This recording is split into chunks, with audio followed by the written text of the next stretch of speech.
नमो नमः। आप सभी का हार्दिक स्वागत है आज की इस वीडियो में। बच्चों, हम लोग दिन भर में अपने मुख के भीतर न जाने कितने ही वर्णों का उच्चारण करते हैं या बोलते हैं।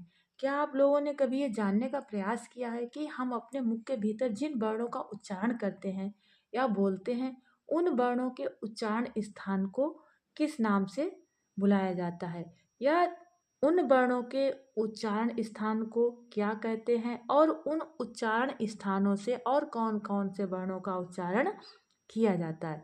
तो आज हम लोग पता लगाएंगे कि उन वर्णों के उच्चारण स्थान को किस नाम से जानते हैं और उनमें कौन कौन से वर्ण आते हैं।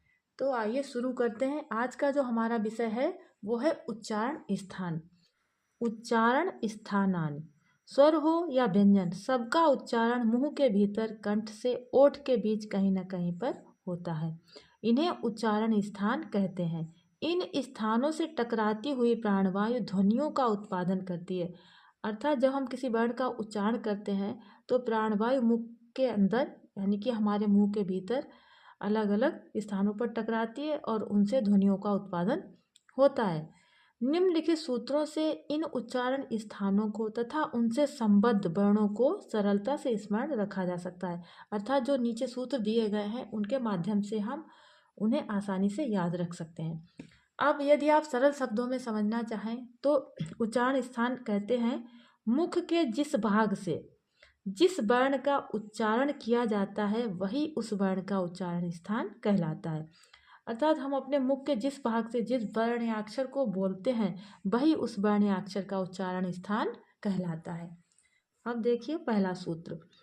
सूत्र को आप अच्छे से याद कर लीजिएगा, और सूत्र जब आपको याद होगा ना तो आपको इन वर्णों को याद करने की जरूरत बिल्कुल भी नहीं पड़ेगी।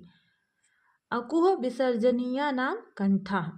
अब इस सूत्र को आप ध्यान से देखिएगा। आ, सबसे पहले आ अक्षर दिया गया है, तो आ का तात्पर्य हो गया दोनों आ, ह्रस्व आ और दीर्घ आ।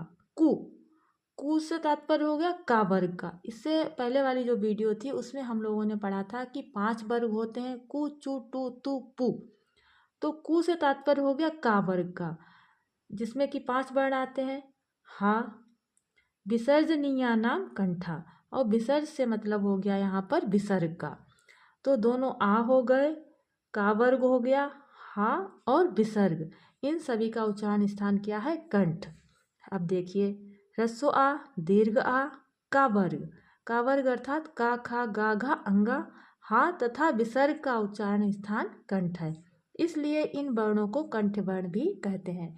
यदि इनमें से कोई वर्ण पूछ दिया जाए कि इस वर्ण का उच्चारण स्थान क्या है, तो हो जाएगा कंठ।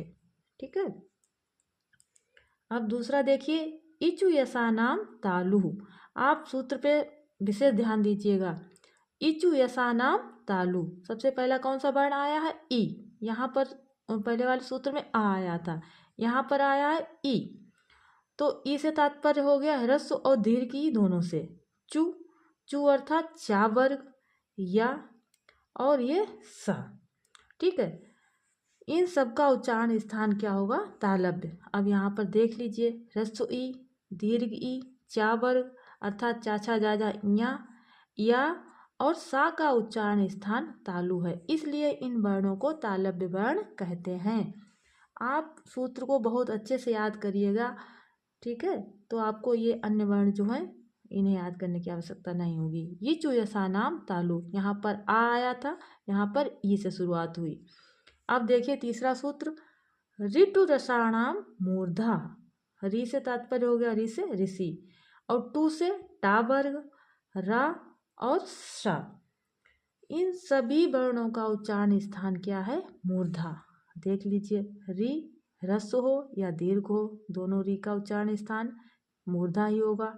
टा वर्ग अर्थात टा ठा डाढ़ा अड़ा, रा और सा का उच्चारण स्थान मूर्धा है। इसलिए इन्हें मूर्धन्य वर्ण कहते हैं। मान लीजिए पूछ लिया जाए कि ठा का उच्चारण स्थान क्या है।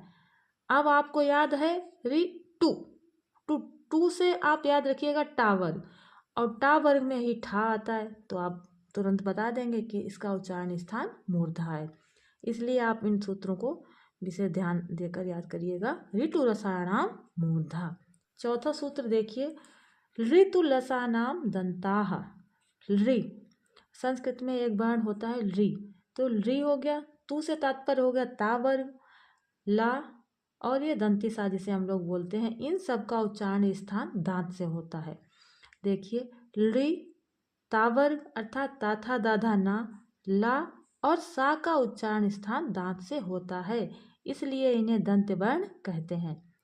जैसे था का उच्चारण स्थान या दा का उच्चारण पूछ दिया जाए या सा का उच्चारण स्थान पूछ दिया जाए तो आप बताएंगे इसका उच्चारण स्थान क्या है, दंत। तो इसको आप याद रखिएगा, ऋतु लशानाम दंताः। अब पांचवा सूत्र देखिए, उपपदमानीया नाम ओष्ठौ अर्थात ह्रस्व उ, दीर्घ उ, पावर्ग पाफा बाभा माँ और उपदमानी, इनको कहते हैं पा फा के पहले एक विसर्ग जैसा एक चिन्ह लगाया जाता है, का उच्चारण दोनों ओठों के स्पर्श से होता है, इसलिए इन्हें ओष्ठ वर्ण कहते हैं। अर्थात जैसे हम पा बोलेंगे फा बोलेंगे, ये किसी भी वर्ड का उच्चारण करेंगे तो हमारे दोनों ओठ ऊपर और नीचे का आपस में मिलता है, इसीलिए आप बोल कर देख लीजिएगा पा फा बा, जब भी आप बोलेंगे तो आप देखेंगे कि आपके दोनों ओठ आपस में मिलते हैं और इनका उच्चारण भी आप आसानी से समझ जाएंगे कि किस वर्ण का उच्चारण कहाँ से होता है। ठीक है, तो आज हम लोगों ने ये 5 सूत्र पढ़े। अकुह विसर्जनीया नाम कंठः, इचुयसा नाम तालुः, ऋतुरसाणाम मूर्धा, ऋतुलसानाम दंताः और उपपदमानीया नाम ओष्ठौ। एक चीज आप और ध्यान रखिएगा कि सबसे पहले यहाँ पर हा आया है, हा क्या आया है, हा। फिर उसके बाद देखिएगा सा आया है, सा आ गया है, फिर इसके बाद ये वाला सा आया है, फिर इसके बाद ये वाला सा आया है। देखिए पहले सबसे पहले हा आ गया है, फिर तीनों सा आए हैं। जैसे हम लोग जब वर्णमाला पढ़ते हैं ना तो शा शा और सा, फिर उसके बाद हा आता है, लेकिन यहाँ पर क्या हो गया, हा पहले हो गया फिर ये तीनों सा हो गए। ठीक है, तो इस तरह से भी आप इन्हें याद कर सकते हैं, केवल आप थोड़ा सा ध्यान दीजिएगा और इन सूत्रों को जो है आप याद कर लीजिएगा और इन्हीं सूत्रों के माध्यम से आप आसानी से इन उच्चारण स्थानों को सीख जाएंगे। इसके आगे के जो उच्चारण स्थान है इन्हें हम लोग पढ़ेंगे अगली वीडियो में। तब तक के लिए आप लोग अपना ध्यान रखिएगा, पढ़ते रहिएगा और आप लोगों का बहुत बहुत धन्यवाद।